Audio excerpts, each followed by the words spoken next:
ہوں ڈاکٹر عبدل جبار خان آپ کی خدمت میں۔ ڈاکٹر عبدل جبار خان آفیشیل آپ یوٹیوب چینل دیکھ رہے ہیں۔ پاکستان کی جو معاشی صورتحال ہے گزشتہ 70 72 75 سالوں میں بڑے ہی اپ ہیول، اوپر نیچے، زوال عروج سب کچھ دیکھا، لیکن تبدیلی تو عوام میں نہیں آئی۔ غربت بڑھتی رہی اور سرمایہ دار پیسے بناتے رہے۔ پاکستان سے باہر سے آنے والا انویسٹمنٹ بھی آیا، لوکلز بھی انویسٹمنٹ میں تھے۔ تو اس زمانے میں اورینٹ ایئر ویز اور پھر پی آئی اے اور بڑے بڑے Habib bank, united bank, Muslim commercial bank, allied bank, Australasia bank, nationalisation کا سب سے بڑا جھٹکا پاکستان کی تاریخ میں زیڈ بھٹو نے لگایا۔ کرنفلی پیپر مل، داؤد ہرکولیس فرٹیلائزر پہلی بار امریکہ سے ٹیکنالوجی لے کر، پلانٹ لے کر پاکستان میں لگایا گیا۔ تو یہ وہ عروج و زوال کی کہانی ہے جو آج بھی پاکستان پی پی ایل سوئی گیس کی ڈسکوری یعنی دریافت ہونا، اور پھر 60 سال پاکستان کو سوئی گیس نے بھرپور طور پر گیس دی۔ یہ الگ بات ہے کہ بلوچستان میں گیس نہیں دی جہاں سے گیس نکل رہی تھی۔ یہ جو گورننس کا جو ایشو ہے نا پاکستان میں، وہ پہلے بھی تھا، آج بھی ہے، اور کل تک ہوگا یہ مجھے معلوم نہیں ہے، کیونکہ فیوچر تو رب جانتا ہے۔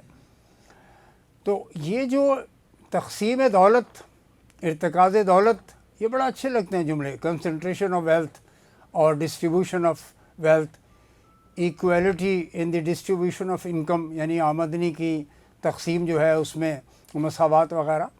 اسلام کا اکنامک سسٹم جو ہے کانسیپٹ کیا کہتا ہے، اور مارکسزم کا کیا کہتا ہے، سوشلزم کیا ہے، اور کیپٹلزم کیا ہے۔ یہی 3 4 بڑے بیسز ہیں پاکستان کے اندر نہیں، دنیا بھر میں معاشی مضمون کے حوالے سے۔ تو آج ناظرین ہم گفتگو کریں گے کہ 60 70 کی دہائی میں جو بھی امیر ترین لوگ تھے ان کے بارے میں پہلا پروگرام دے چکا ہوں، پارٹ 1۔ اس میں آپ نے دیکھا کہ 22 خاندان پاکستان میں انہوں نے پیسہ بنایا بھی اور لگایا بھی، پاکستان کی خدمت کی معاشی طور پر۔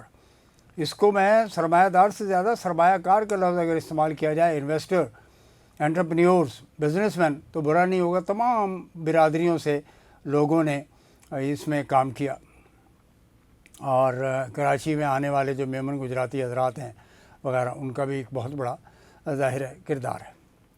آج ہم بات کریں گے 1960 70 کا ایک پروگرام میں نے کیا ہے، اور 1990 پر ایک پروگرام کیا کہ تمام بڑے بڑے جو ریچسٹ فیملیز آف پاکستان، یعنی امیر ترین گھرانے پاکستان کے، صنعت و تجارت کے حوالے سے میں بات کر رہا ہوں۔ میں زمیندارانہ بات نہیں کر رہا، میں ایگریکلچرسٹ کی بات نہیں کر رہا، میں یہ بات نہیں کر رہا فیوڈلز کی، جاگیرداروں کی بات نہیں کر رہا۔ انہوں نے تو پھر شوگر میں پیسے لگائے اور بنائے، اور یہ الگ بات ہے کہ مینوپولیشن ہوئی۔ آپ نے دیکھا ہوگا کہ چینی کی قیمت کہاں سے کہاں پہنچا دیتے ہیں انٹرپرینیورس۔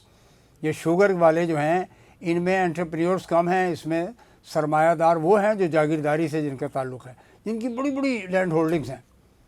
لینڈ ہولڈنگز پہ بھی انشاءاللہ ناظرین میں آپ کی خدمت میں پروگرام کروں گا۔ تو ہم 1997 کے حوالے سے جب بات کرتے ہیں تو آپ کی خدمت میں ڈیٹا، شماریات، اعداد و شمار خدمت میں پیش کرتا ہوں۔ وہی ہے آپ سے تجویز اور ریکویسٹ، درخواست کہ اس چینل کو سبسکرائب کیجیے۔ انٹریکٹیو اس میں گفتگو کی جانی چاہیے، ادب کا پہلو بہرحال برقرار رہنا چاہیے۔ شیخ سعدی رحمۃ اللہ علیہ نے فرمایا، بزرگوں نے فرمایا، آقا سرکار نے فرمایا کہ ادب، اخلاقیات کا دامن ہمیں نہیں چھوڑنا چاہیے۔ با ادب با نصیب، بے ادب بے نصیب۔ میں ایک حیثیت استاد یا شاگرد جو بھی ہے اس رشتے سے ہی بات کرنا چاہوں گا کہ میرے جو شاگرد ہیں اکراس پاکستان اور باہر بھی، انشاءاللہ وہ کبھی بھی ادب کا پہلو نہیں چھوڑیں گے، ادب کا راستہ ہی اختیار کریں گے، اخلاقیات میں رہیں گے۔ کسی سیاسی جماعت سے ہم آہنگی ہو نہ ہو، مخالفت ہو نہ ہو، لیکن تہذیب کا پہلو برقرار رہنا چاہیے، اور یہی ہمارے دین کی اسپرٹ بھی یہی ہے۔ تو جناب علی میں آپ کی خدمت پیش کرتا ہوں کہ 1997 میں نمبر 1 آ جاتا ہے جناب نشاط۔ فائنینشیل ایسٹس ہیں اس کے 165،